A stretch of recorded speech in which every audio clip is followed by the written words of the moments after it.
فاسألوا أهل الذكر إن كنتم لا تعلمون. الحمد لله على إحسانه والشكر على توفيقه وامتنانه. أشهد أن لا إله إلا الله وحده لا شريك له وأشهد أن محمدا عبده ورسوله. اللهم صل وسلم وبارك على نبينا محمد وعلى آله وأصحابه ومن سار على نهجه واتبع هداه إلى يوم الدين. قال تعالى: يا أيها الذين آمنوا اتقوا الله حق تقاته ولا تموتن إلا وأنتم مسلمون. وقال أيضا: يا أيها الذين آمنوا اتقوا الله وقولوا قولا سديدا يصلح لكم أعمالكم ويغفر لكم ذنوبكم ومن يطع الله ورسوله فقد فاز فوزا عظيما. وبعد. Para ibu-ibu yang dimuliakan Allah Subhanahu wa taala, kembali kita memuji dan bersyukur kehadirat Allah Subhanahu wa taala. Tentu atas anugerah, karunia dan nikmatnya kepada kita semua, nikmat yang sangat banyak, terutama nikmat iman dan keafiatan. Sebab dua nikmat yang agung ini Allah mudahkan langkah kita menghadiri majlis ilmu yang rutin dilakukan setiap Rabu. Salawat serta salam senantiasa kita haturkan kepada Nabi kita Muhammad sallallahu alaihi wasallam. Semoga Allah Subhanahu wa taala memberikan taufik kepada kita untuk mengamalkan sunnah-sunnah Rasulullah sallallahu alaihi wasallam sebagai bukti kecintaan dan ittiba' kita kepada syariat maupun sunnah-sunnah yang dibawa oleh Rasulullah sallallahu alaihi wasallam. Ibu-ibu yang dimuliakan Allah Subhanahu wa taala, kita akan lanjutkan kajian dan bahasan kita dalam tazkiyatun nafs, di mana kita telah sampai pada pembahasan tentang sebab-sebab riya. Sebab-sebab riya ini atau pendorong riya yang pada pertemuan yang lalu telah kita selesai membahasnya, ada 5 yang insyaAllah pada pertemuan hari ini kita akan lanjutkan pada pembahasan mengenai bagaimana menerapi atau menghindari agar kita tidak jatuh pada perbuatan riya. Mengingat dampak buruk dari riya baik dunia maupun akhirat sangatlah besar. Maka oleh karena itu patut kita menjauhkan diri kita dari perbuatan riya. Sehingga bagi hamba yang berkeinginan untuk melepaskan dari riya, melepaskan dirinya dari perbuatan riya, hendaknya mengikuti jalan para ulama salaf. Assalamualaikum. Yang itu menjauhkan dirinya dari perbuatan riya atau syirik kecil, baik yang nampak maupun yang tersembunyi, ya. Sebagai bentuk usaha untuk mengobati, ya, agar kita jauh dari perbuatan syirik asgar atau riya. Maka yang pertama adalah kita menghadirkan muraqabatullah, kita menghadirkan pengawasan Allah Subhanahu wa taala. Pengawasan Allah atau muraqabatullah kepada hambanya. Dalam hadis Jibril yang panjang di dalam kitab Arba'in Nawawi disebutkan di sana untuk menumbuhkan pengawasan Allah Subhanahu wa taala kepada hambanya. Hadis sahih Muslim, Nabi mengatakan dalam sabdanya, an ta'budallaha ka'annaka tarahu fa illam takun tarahu fa innahu yaraka. Kita hendaklah sebagai hamba Allah beribadah seakan-akan kita melihatnya. Kalau tidak dapat melihatnya, maka Allah pasti melihat kita. Poin yang ditekankan dalam hadis ini adalah bait yang kedua, fa illam takun tarahu fa innahu yarak.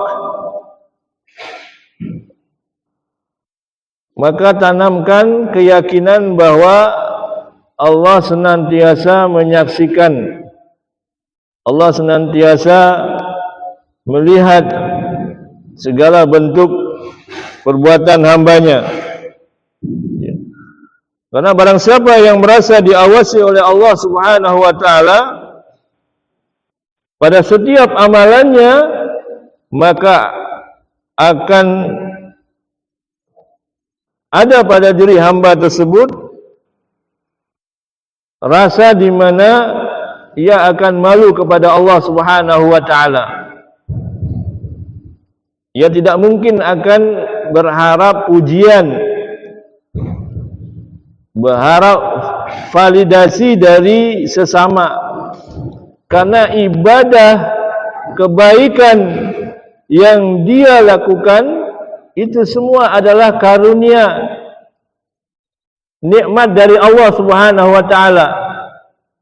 Seorang hamba diberikan kemampuan, diberikan taufik oleh Allah Subhanahu wa taala melakukan kebaikan, bukan semata karena usaha hamba tersebut, tapi lebih kepada adanya taufik dari Allah Subhanahu wa taala. Ada bimbingan, ada hidayah, ada kemudahan. Maka kalau hamba itu menanamkan rasa ini, maka akan mengurangi, bahkan meniadakan perbuatan riya, nampakkan ibadahnya kepada sesama. Dan dengan itu, jazakallahu khair,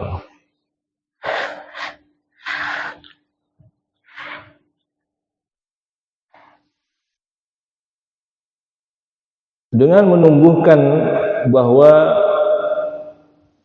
tidak ada satu hamba yang mampu melakukan ketaatan, ibadah atau kebaikan apapun kalau bukan karena hidayah dan taufiknya Allah Subhanahu wa taala. Rasa ini jika mampu ditumbuhkan pada setiap hamba, niscaya ini akan menumbuhkan pula rasa muraqabatullah, merasa diawasi oleh Allah. Dan yang kedua adalah akan tumbuh rasa malu. Malu kepada Allah, ia menampakkan ibadahnya karena ingin pujian dari sesama. Nah, ini poin yang pertama. Jika kita ingin terhindar dari perbuatan riya, maka hadirkan bahwa Allah Subhanahu wa taala mengawasi kita setiap saat. Nah, cara menumbuhkan pengawasan Allah ini adalah dengan yang pertama tadi menumbuhkan pada diri kita bahwa ketaatan, ibadah, kebaikan yang mampu kita lakukan itu semua adalah pemberian nikmat dari Allah, entah hidayah atau taufiknya.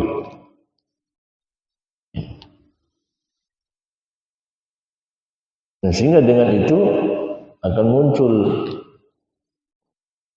poin yang kedua adalah malu kepada Allah,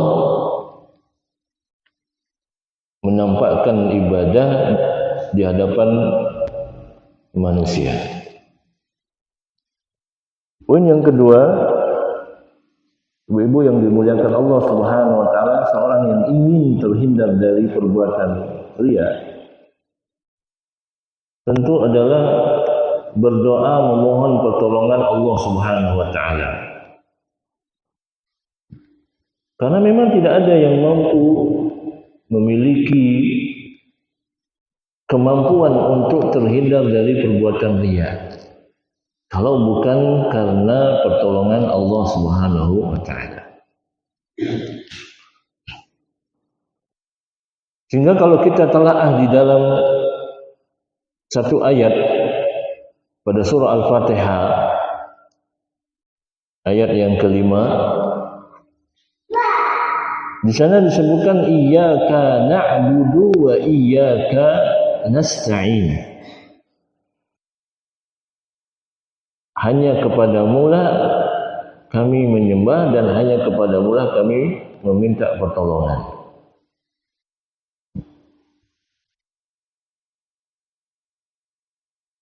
Dari ayat inilah kita memahami dan diberikan petunjuk bahwa sampai pada pelaksanaan ibadah semua itu adalah hasil dari hidayah dan taufiknya Allah Subhanahu wa taala, hasil pertolongan Allah. Allah yang memberikan kemampuan, Allah yang memberikan kemudahan. Sehingga dengan itu kita tidak mudah akan jatuh pada perbuatan riya yang hanya menyenangkan diri semata, tapi dampak buruknya sampai pada akhiratnya.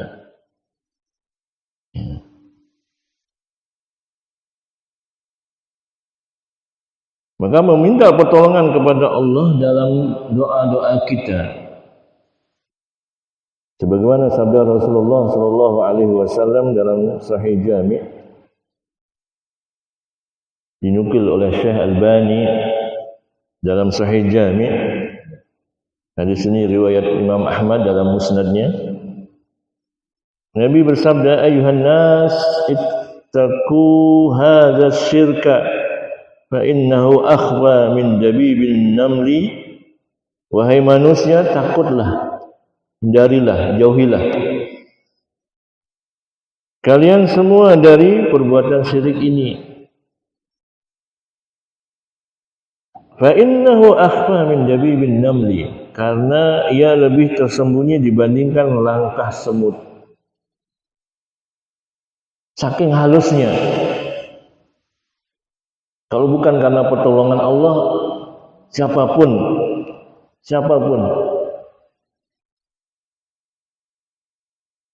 baik yang berilmu apalagi yang tidak berilmu, sulit untuk dapat terhindar dari perbuatan riya karena saking halusnya. Tapi bukan berarti mustahil, bukan berarti tidak mungkin kita mampu untuk menghindarinya. Tapi memang sulit. Itulah kenapa kita selalu memohon kepada Allah, minta pertolongan agar diberikan kekuatan, diberikan kemudahan untuk terhindar dari perbuatan syirik. Kemudian beliau melanjutkan hadis ini, faqala lahu man sya'allah an yaqula wa kaifa nattaqihi wa huwa akhfa min dabidin namli. Lalu ada yang bertanya kepada Rasulullah sallallahu alaihi wasallam, wahai Rasulullah, bagaimana kita membentenginya? Bagaimana kita melindungi kita dari perbuatan syirik tersebut? Sementara ia lebih lembut dari langkah semut. Siapa yang bisa mendengar langkah semut? Siapa yang bisa merasakan langkah semut? Saking lembutnya. Ini membuktikan bahwa perbuatan syirik ini perbuatan yang sangat halus dan hampir-hampir banyak yang tidak merasakan atau menyadarinya. Karena saking halusnya, saking lembutnya. Maka tatkala ada sahabat yang bertanya kepada Rasulullah bagaimana membentengi diri, bagaimana melindungi diri dari perbuatan syirik ini, perbuatan riya ini, mengingat riya ini lebih halus, lebih lembut dari langkah semut. Maka Rasulullah sallallahu alaihi wasallam menjawab dalam sabdanya, qala qulu Allahumma inna na'udzu bika min an nusyrika bika syai'an na'lamuhu wa nastaghfiruka lima la na'lam. Nabi sallallahu alaihi wasallam menjawabnya dengan memberikan doa, mencontohkan satu doa perlindungan. Ini juga mengajarkan, Rasulullah langsung mengajarkan bahwa tidak ada yang mampu melindungi dan menolong kita dari perbuatan syirik yang sangat halus ini, sangat lembut ini, syirik asghar, riya, melainkan Allah Subhanahu wa taala. Ini yang ingin ditunjukkan juga oleh Rasulullah sallallahu alaihi wasallam bahwa yang mampu, yang maha kuasa untuk mengangkat, untuk melindungi dan menjauhkan kita dari perbuatan riya ini adalah Allah Subhanahu wa taala. Maka Nabi sallallahu alaihi wasallam mengajarkan doanya, Allahumma inna na'udzu bika min an nusyrika bika syai'an na'lamuhu wa nastaghfiruka lima la na'lam. Doa ini maknanya, ya Allah, sesungguhnya kami berlindung kepada Engkau dari perbuatan syirik atau mensekutukanmu dengan sesuatu yang na'lam, yang kami ketahui. Dan kami mohon ampun, wa nastaghfiruka, dan kami mohon ampun kepadamu dari apa yang tidak kami ketahui. Karena banyak yang terjadi adalah riya yang banyak tidak disadari. Karena saking halusnya tadi. Maka Nabi mengajarkan doa di akhir, wa nastaghfiruka lima la na'lam. Kita mungkin akan berusaha semaksimal mungkin, berupaya sedemikian rupa agar terhindar dari perbuatan riya. Tapi ketahuilah bagaimana paripurnanya, sempurnanya usaha kita, maka terjatuhnya dalam perbuatan riya adalah sebuah keniscayaan. Maka tanpa pertolongan Allah Subhanahu wa taala, tak ada satupun yang mampu untuk berlindung atau menjauh dari riya ini. Maka dalam doa ini di akhir Nabi mengajarkan untuk mengucapkan wa nastaghfiruka lima la na'lam. Kami ulangi doanya, Allahumma inna na'udzubika min an nusyrika bika syai'an na'lamuhu wa nastaghfiruka lima la na'lam. Jemaah ibu-ibu yang dimuliakan Allah Subhanahu wa taala, ini poin yang kedua. Kita harus mengingat mengamalkan tauhid rububiyah, bahwa yang mampu mengangkat, menghilangkan, menjauhkan dan melindungi kita dari perbuatan buruk, termasuk di dalamnya adalah syirik asghar, bahkan syirik akbar, adalah Allah Subhanahu wa taala. Kita mengingat setiap saat, bahkan 17 kali salat wajib kita memohon kepada Allah, iyyaka na'budu wa iyyaka nasta'in. Kemudian setelah itu ihdinas siratal mustaqim. Ya, ihdinas siratal mustaqim. Ini doa pertama kali kita mohon kepada Allah Subhanahu wa taala, Allah tunjukkan kita jalan yang lurus. Nah, siratal mustaqim tidak hanya jalan yang lurusnya yang kita minta kepada Allah Subhanahu wa taala, tapi juga orang-orang yang berjalan di atasnya, agar kita dimasukkan ke dalam orang-orang yang berjalan di atas siratal mustaqim ini, agar kita ditumbuhkan juga kecintaan kepada orang-orang yang berjalan di atas jalan yang lurus ini, jalan yang diridhoi oleh Allah Subhanahu wa taala. Kemudian yang ketiga, obat atau terapi perlindungan kita dari perbuatan syirik asghar riya ini adalah mengetahui dampak riya serta akibatnya, hukumannya baik di dunia maupun di akhirat. Karena bagaimanapun di antara sebab-sebab seorang jatuh pada perbuatan riya adalah bisa jadi karena dia belum mengetahui dampak buruk dari perbuatan syirik ini, baik dampaknya di dunia maupun kaitan dengan dampak buruknya di akhirat. Maka ini patut dipelajari.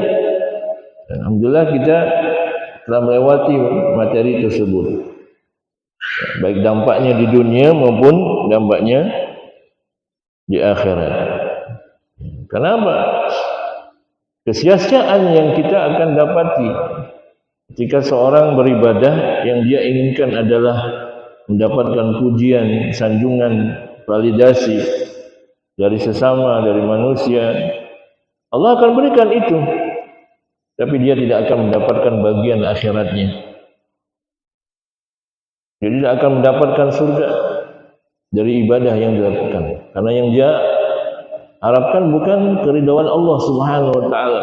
Dia melakukan bukan dengan keikhlasan, tapi justru mengharap selain kepada Allah Subhanahu wa taala. Dan ini adalah dampak yang sangat dahsyat. Kita berharap sesuatu yang sangat hina, sangat rendah, tapi kita meninggalkan, menukarkan pahala yang besar di sisi Allah Subhanahu wa taala. Maka ini adalah sebuah kerugian yang sangat besar. Jemaah ibu-ibu yang dimuliakan Allah Subhanahu wa taala, kemudian yang keempat adalah setelah kita mengetahui dampak buruk perbuatan syirik baik di dunia maupun di akhirat, maka yang keempat adalah tidak berhenti sekedar mengetahui, tapi berupaya untuk memahami dan meyakini. Setelah mengetahui, naikkan levelnya kepada memahami dan meyakini. Karena banyak orang tahu bahwa itu tidak boleh, tapi tetap melanggarnya, karena tidak menaikkan levelnya dari mengetahui, memahami dan menghayati, atau mengimani atau meyakini. Nah, oleh karena itulah perlu kita menaikkan level dari mengetahui kepada memahami dan meyakini akan dampak buruk tersebut. Sebuah hadis dari Rasulullah sallallahu alaihi wasallam, hadis Bukhari Muslim. Rasulullah sallallahu alaihi wasallam bersabda, "Man samma'a samma Allah bihi." Barang siapa yang beramal ingin didengarkan oleh orang, ingin diketahui atau didengar oleh sesama, maka Allah akan memperdengarkannya. Justru Allah akan melepaskannya supaya orang juga mendengarkan, oh, si fulan lagi beribadah, fulan lagi berbuat kebaikan dan lain sebagainya. Wa man ra'a Allahu bihi. Dan barang siapa yang beramal, beribadah agar dilihat orang, maka Allah akan perlihatkan. Allah akan perlihatkan, justru Allah akan tampakkan.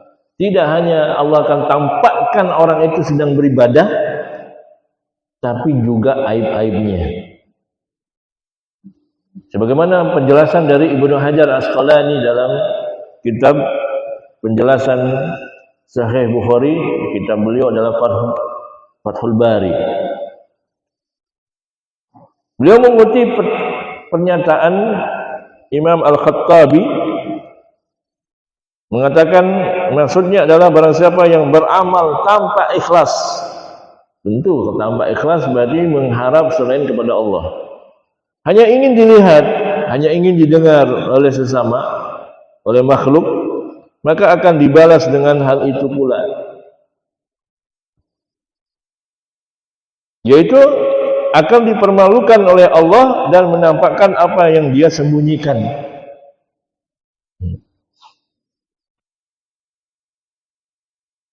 Itu yang akan didapatkan oleh orang-orang yang berbuat riya. Selain dia akan mendapatkan apa yang menjadi niatnya, menjadi keinginan, tujuan, maksud, motivasinya, juga Allah akan tampakkan apa yang tersembunyi, yang dia sembunyikan. Ada pula yang menjelaskan bahwa barang siapa yang amalannya dimaksudkan untuk mendapatkan kedudukan dan posisi di sisi manusia atau di mata manusia, tidak berniat semata karena Allah Subhanahu wa taala, maka Allah jadikan perbincangan jelek di kalangan manusia bagi orang yang ingin mendapatkan posisi dan tidak mendapatkan pahala di akhirat. Ini yang akan didapatkan oleh orang-orang yang melakukan perbuatan riya. Dia akan mendapatkan apa yang dia inginkan, dia akan mendapatkan apa yang dia niatkan, dia akan mendapatkan apa yang menjadi harapan dan motivasinya. Ditambah juga Allah akan tampakkan apa yang tersembunyi, yang disembunyikan di dalam hatinya.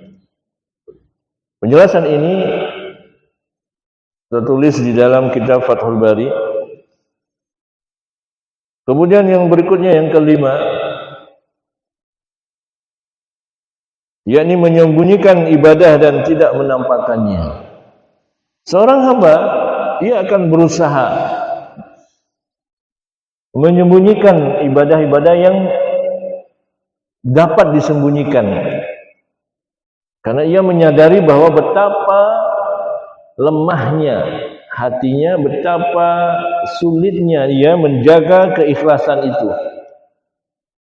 Sehingga di zaman sekarang ini mungkin agak sulit. Ya. Karena banyak yang terdorong ingin menampakkan kebaikan-kebaikannya, ibadah-ibadahnya. Ya. Di zaman maraknya media sosial, semua hal ingin ditampakkan. Sehingga disebut dengan bahasanya oversharing. Semua hal. Bahkan tidak hanya ibadahnya, aib-aibnya pun ditampakkan. Waliyadzubillah, ini zaman penuh dengan fitnah. Ujian keimanan sangat dahsyat. Kalau kita tidak menjaga ibadah iman kita, memilihkan diri kita circle-circle yang dapat membantu kita menjaga keimanan dan ketakwaan kita. Sungguh tidak ada satupun orang yang mampu melindungi dirinya dari jatuh dalam kumbangan perbuatan syirik asghar ini, riya ini. Maka dari itu menyembunyikan ibadah dan tidak menampakkannya adalah sebuah keniscayaan, lebih-lebih di zaman sekarang atau masa kini. Nah, ibadah yang seyogyanya disembunyikan di sini adalah yang tidak diwajibkan atau disunnahkan menampakkannya. Ya, ada ibadah-ibadah yang sebenarnya ibadah-ibadah itu tidak layak untuk dinampakkan. Ibadah-ibadah yang baiknya itu disembunyikan. Beda dengan salat maktubah, salat 5 waktu. Salat 5 waktu memang salat yang mesti ditampakkan. Kenapa ditampakkan? Agar terhindar dari kemunafikan atau tuduhan-tuduhan kemunafikan. Ya. Nah, memang harus ditampakkan. Tapi ada ibadah-ibadah yang tidak diwajibkan, tidak disunnahkan untuk menampakkan. Salah satunya adalah qiyamul lail misalnya. Qiyamul lail kita tidak perlu menampakkan atau memberitahu di status media sosialnya atau di story-nya. Dengan berbagai narasi-narasi yang seolah-olah bagus, mulia. Padahal itu sangat membahayakan daripada kualitas keikhlasannya, akan mengganggu daripada kemurnian keikhlasan yang mungkin di awal sudah terbangun dengan baik. Tapi kadang-kadang ya balik lagi bahwa riya ini kan perbuatan yang sangat halus dan lembut, yang pelakunya sering tidak menyadari hal itu. Ya. Maka kalau memang mampu kita sembunyikan, maka lebih baik disembunyikan. Ya. Bahkan termasuk apa? Termasuk sedekah. Sebenarnya lebih baiknya itu disembunyikan. Ya, walaupun ada sebagian pendapat kalau niatnya adalah untuk mencontohkan, niat adalah untuk mencontohkan, ya enggak jadi masalah. Tapi kalau kembali kepada hati kita, niat kita, ya, kalau kita tidak dalam rangka ingin memberikan contoh kepada yang lain, maka lebih baik perbuatan tersebut, ibadah tersebut kita sembunyikan atau kita tidak tampakkan. Jamaah ibu-ibu yang dimuliakan Allah Subhanahu wa taala. Ya. Maka tidak menutup kemungkinan ibadah-ibadah yang memang harus kita tampakkan sulit kita sembunyikan. Maka kita tampakkan sambil terus kita jaga kalbu kita, jaga niat kita. Ya. Jangan sampai kita terjatuh dalam perbuatan syirik asghar. Selanjutnya jamaah ibu-ibu yang dimuliakan Allah Subhanahu wa taala, ada sebuah pertanyaan yang masih berkaitan dengan riya ini yang dikutip oleh Syekh Dr. Ahmad Farid yang penulis kitab ini. Dia mengatakan, salahkah meninggalkan ketaatan karena takut riya? Beliau menukil pertanyaan, salahkah meninggalkan ketaatan karena takut riya? Karena didapati banyak di antara manusia yang meninggalkan amal karena takut riya. Atau ada laki-laki, kenapa enggak sholat di masjid? Saya takut riya. Nanti dapat pujian, nanti dapat sanjungan, dibilang orang alim dan lain sebagainya. Akhirnya dia tidak pernah sholat di masjid, sholat di rumah terus. Jelas ini yang merupakan kekeliruan. Ya, menuruti setan, menyebabkan Ya. Kita meninggalkan banyak kebaikan nantinya. Karena sholat berjamaah di masjid bagi laki-laki itu banyak kebaikannya, banyak pahalanya, banyak keutamaannya. Kalau alasannya adalah nanti terjatuh dalam perbuatan riya, ya banyak kebaikan yang dia tidak akan dapatkan karena bujukan waswasah dari syaitan. Riyadzubillah. Jadi selama motif amal benar, otomatis ia sesuai dengan syariat yang lurus. Ya. Karena itu amal tidak boleh ditinggalkan karena ada bahaya riya. Justru seorang hamba dituntut untuk melawan bahaya riya itu.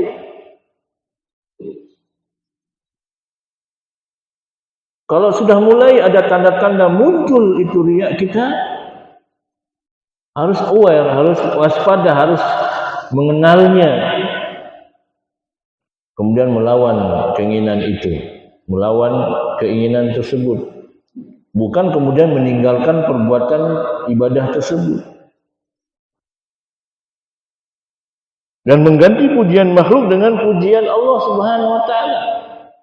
Kita ingat pahala, ingat reward yang akan diberikan oleh Allah Subhanahu wa taala, bukan enaknya dipuji oleh sesama, bangganya divalidasi oleh sesama. Kita lawan dengan menghadirkan pahala-pahala yang akan diberikan oleh Allah Subhanahu wa taala. Jika kalau kita sudah menyadari hal itu, kemudian kita mengganti melawannya dengan apa yang dijanjikan oleh Allah Subhanahu wa taala dari pahala-pahala yang sangat besar, maka niscaya kita akan terhindar dan dapat melawan dan mengalahkan bisikan perbuatan riya tersebut. Fudail bin Iyad rahimahullah ta'ala pernah menyatakan amal yang dilakukan karena manusia adalah syirik. Amal yang dilakukan karena manusia adalah syirik. Sedangkan meninggalkan amal karena manusia adalah riya.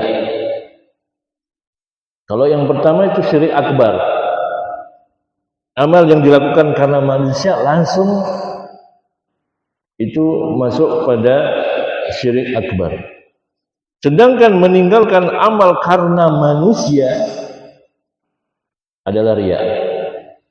Ikhlas bisa menyelamatkanmu dari keduanya. Maka itulah kita harus selalu memeriksa niat kita. Itu pentingnya kita jeda. Setiap kita mau beramal, mau beribadah, jeda sejenak memeriksa niat kita untuk mengawal jangan sampai terjatuh dalam perbuatan syirik asghar ini, riya ini. Ya, selain tadi kita sudah diberikan contoh doa dari Rasulullah SAW. Ya, kita berusaha melanggengkan. Allahumma inna na'udzubika min an nusrika bika syai'an ma na'lamuhu wa nastaghfiruka bima la na'lam. Kita mohon kepada Allah Subhanahu wa taala agar dijauhkan, dilindungi dari perbuatan syirik yang kita ketahui, dan kita mohon ampun kepada Allah Subhanahu wa taala dari perbuatan syirik yang kita tidak ketahui. Sehingga jamaah ibu-ibu yang dimuliakan Allah Subhanahu wa taala, jangan sampai ada dorongan-dorongan kita meninggalkan kebaikan, meninggalkan bentuk ibadah apapun itu karena dorongan nanti takut riya, nanti takut dipuji. Justru lakukan ibadah itu kalau sampai muncul entah di awal, entah di pertengahan atau di akhir ya, maka lawan, hadirkan bahwa bisikkan dalam diri kita bahwa pahala yang Allah janjikan lebih baik dari apa yang dijanjikan oleh setan. Maka insyaallah dengan hal ini kita akan terhindar dari perbuatan syirik. Baik jamaah, ibu-ibu yang dimuliakan Allah Subhanahu wa taala, kita akan lanjutkan sedikit penyakit hati berikutnya atau racun hati yang berikutnya adalah al-kibriya, at-takabur, yaitu penyakit sombong. Allah Subhanahu wa taala mengingatkan dalam surah Al-Ghafir, surah Ghafir ayat 35, kadzalika yadba'ullahu ala kulli qalbin mutakabbirin jabbar. Demikianlah Allah mengunci mati hati orang yang sombong dan semena-mena. Dalam firman Allah yang lainnya juga dalam surah An-Nahl ayat 23, Allah berfirman, innahu la yuhibbul mustakbirin. Sungguhnya Allah tidak menyukai orang-orang yang sombong. Banyak ayat-ayat yang berbicara mengenai ketidaksukaan Allah kepada hamba-hamba yang sombong. Dan sifat ini adalah sifatnya iblis. Sifat sombong ini adalah sifat iblis, karena itulah dia dikeluarkan dari surganya Allah Subhanahu wa taala. Ya. Dan Nabi SAW juga dalam hadisnya telah menegaskan, la yadkhulul jannata man kana fi qalbihi misqala dzarratin min kibr. Tidak masuk surga, la yadkhulul jannah, tidak masuk surga orang yang di dalam hatinya ada kesombongan seberat atom, seberat biji zarrah. Artinya kecil. Ya, kecil apapun itu, kenali. Jangan sampai bibit kesombongan itu menjadi tumbuh besar, karena akan membahayakan diri kita. Kalau sudah terjangkit penyakit kesombongan ini dalam diri kita, dalam kalbu kita, sulit kita akan menerima kebaikan, hidayah, nasihat, teguran, atau bahkan ide, saran. Sekedar saran saja kita akan menolak. Ya. Karena al-kibriya, kelak pada hari kiamat Allah tidak akan melihatnya. La yanzurullah yaumal qiyamah ila man jara izarahu batara. Pada hari kiamat Allah tidak akan melihat, artinya Allah tidak akan memandangnya dengan pandangan rahmat kepada seorang yang memanjangkan sarungnya karena sombong. Kesombongan ini suatu penyakit yang sangat berbahaya. Bahkan dalam surah Ghafir ayat 60 Allah menjelaskan dampak buruknya di akhirat nanti. Innal ladzina yastakbiruna an ibadati sayadkhuluna jahannama dakhirin. Sesungguhnya orang-orang yang menyombongkan diri dari beribadah kepadaku, ibadati, dalam tafsir Ibnu Katsir diberikan penjelasan ibadati ini, ada yang mengatakan Al-Quran, dari membaca Quran, ada yang mengatakan dari berdoa. Ya, makanya didatangkan dengan kalimat umum. Ya. Ibadati, beribadah kepada Allah, dan doa adalah bagian dari beribadah kepada Allah Subhanahu wa taala. Sehingga orang yang tidak beribadah, tidak berdoa kepada Allah, itu menunjukkan kesombongan dirinya kepada Allah Subhanahu wa taala. Itu menunjukkan bahwa dia tidak butuh Allah. Maka apa yang didapatkan di akhirat nanti? Sayadkhuluna jahannama dakhirin. Kelak ia akan masuk neraka jahanam dalam keadaan hina-hina. Ini yang akan diperoleh oleh orang-orang yang berlaku sombong. Ya. Kenapa Nabi juga pernah mengatakan orang sombong itu batarul haq wa ghamtun nas. Batarul haq, menolak kebaikan, menolak kebenaran.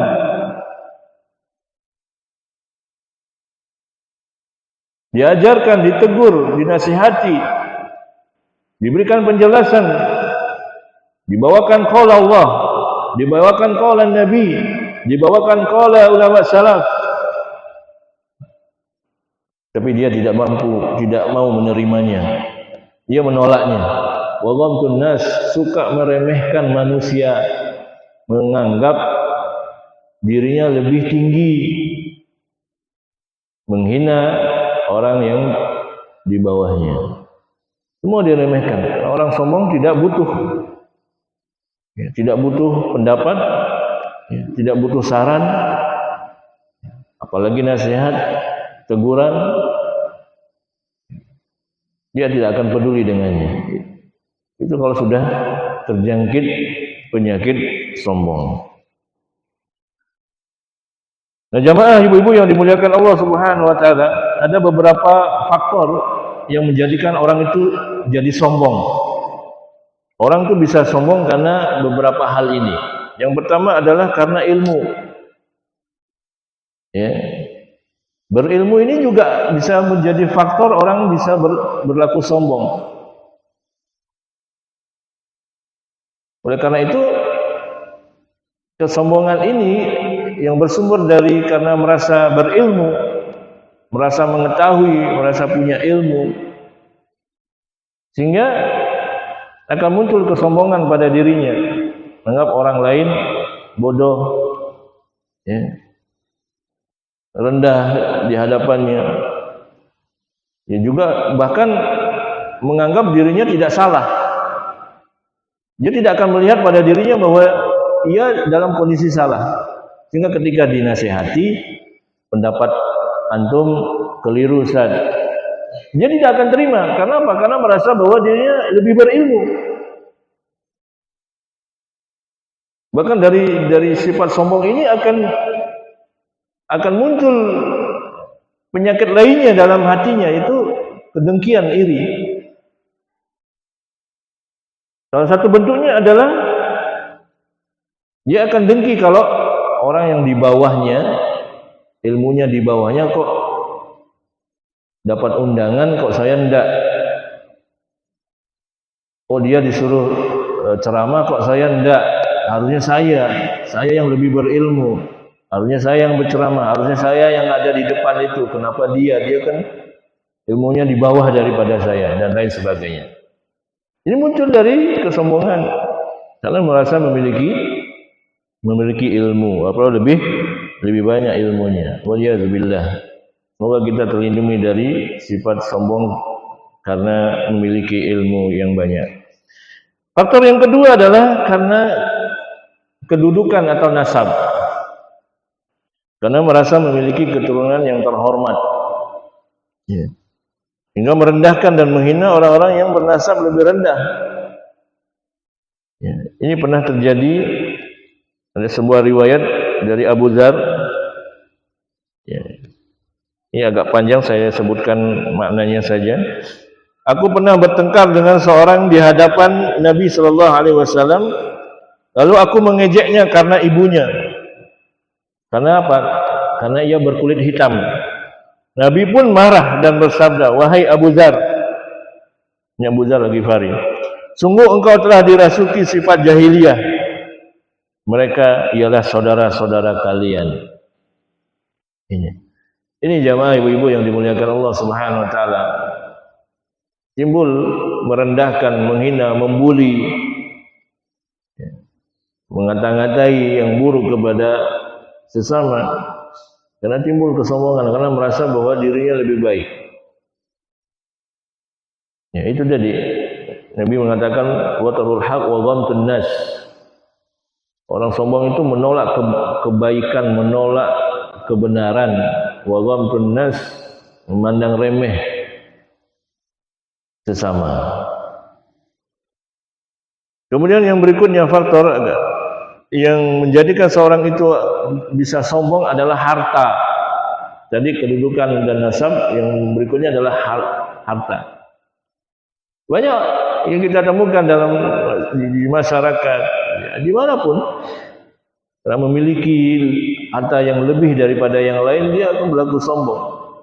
Ya, tidak menegur lagi, ya, tidak mau mendahului menegur, tidak mau mengucapkan salam lebih awal. Tapi ketika diucapkan salam, dia milih-milih untuk menjawabnya. Siapa? Ya. Itulah bentuk kesombongan. Baru beli kendaraan jadi sombong. Baru dibuka kemudahan duniawinya, berlaku sombong. Padahal semua itu adalah pemberian anugerah dari Allah Subhanahu wa taala. Dan kalau Allah berkehendak menginginkan itu semua akan dicabut oleh Allah Subhanahu wa taala. Padahal Allah sudah mencontohkan di umat-umat atau kaum-kaum terdahulu. Seperti Qarun. Allah berikan, bukakan pintu dunia selebar-lebarnya, terkaya di zamannya. Itu terjadi pada zaman Nabi Musa alaihissalam, karena memang dalam sejarah masih ada kerabat jauh. Qarun itu luar biasa kekayaannya, tapi sayangnya dia berlaku sombong, bahkan sangat bakhil. Bakhilnya bukan saja kepada yang lainnya, tapi juga pada dirinya. Untuk dirinya saja dia bakhil, lebih-lebih kepada orang lain, sehingga nasib akhir hidupnya Allah kubur, Allah tenggelamkan dalam dasar bumi yang paling dalam. Maka seyogianya kita ini mengambil pelajaran dari umat-umat terdahulu, seperti Fir'aun juga yang memiliki kedudukan, memiliki tahta kekuasaan, yang menganggap dirinya yang paling berkuasa sehingga mengatakan ana rabbukumul a'la. Diabadikan dalam surah An-Nazi'at, ana rabbukumul a'la, akulah Tuhan yang paling tinggi. Satu-satunya makhluk di atas muka bumi ini yang mengaku Tuhan adalah Fir'aun. Itu pun dibinasakan oleh Allah Subhanahu wa taala dan diabadikan jasadnya sampai detik ini. Waliyazubillah. Maka sering-sering kita merenung, kita mentadaburi, kita mengambil iktibar, mengambil ibrah, pelajaran agar kita tidak mudah berlaku sombong. Semua hal yang ada pada diri kita, nikmat ilmu, nikmat kedudukan, nikmat nasab, nikmat harta, ya. Bahkan yang terakhir ini kita punya pengikut, punya pendukung, punya muhibbin kalau orang zaman sekarang mengatakan. Itu semua adalah nikmat dari Allah Subhanahu wa taala. Wa ma bikum min ni'mah fa min Allah. Allah telah mengatakan dalam firman-Nya, "Wa ma bikum min ni'mah fa min Allah." Apapun yang ada pada diri kita itu nikmatnya datang dari Allah Subhanahu wa taala. Sehingga mudah bagi Allah untuk mencabutnya.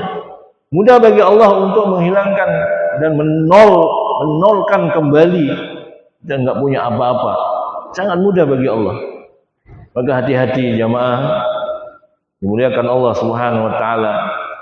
Tidak ada yang pantas kita sombongkan. Tidak ada. Wong kita lahir aja minta bantuan. Meninggal pun kita minta bantuan. Enggak ada yang bisa mengurus dirinya sendiri saat lahir, saat dia meninggal. Tidak ada. Sakit pun kita nggak bisa ngurus diri kita sendiri. Kita butuh orang. Maka tidak ada yang bisa kita sombongkan, karena semua itu adalah pemberian Allah. Kita hanya dititipkan nikmat ilmu, dititipkan nikmat kedudukan nasab, dititipkan nikmat harta materi, dititipkan nikmat keturunan, pencinta, pengikut, pendukung dan lain sebagainya. Semoga faktor-faktor ini yang disebutkan yang dapat menyebabkan seorang itu berlaku sombong dapat terhindar, dapat kita hindari agar tidak kita terjatuh dalam perilaku atau sifat atau penyakit sombong ini. Semoga bermanfaat. Wassallallahu ala nabiyina Muhammad wa ala alihi wasallam. Jika ada pertanyaan kami persilakan.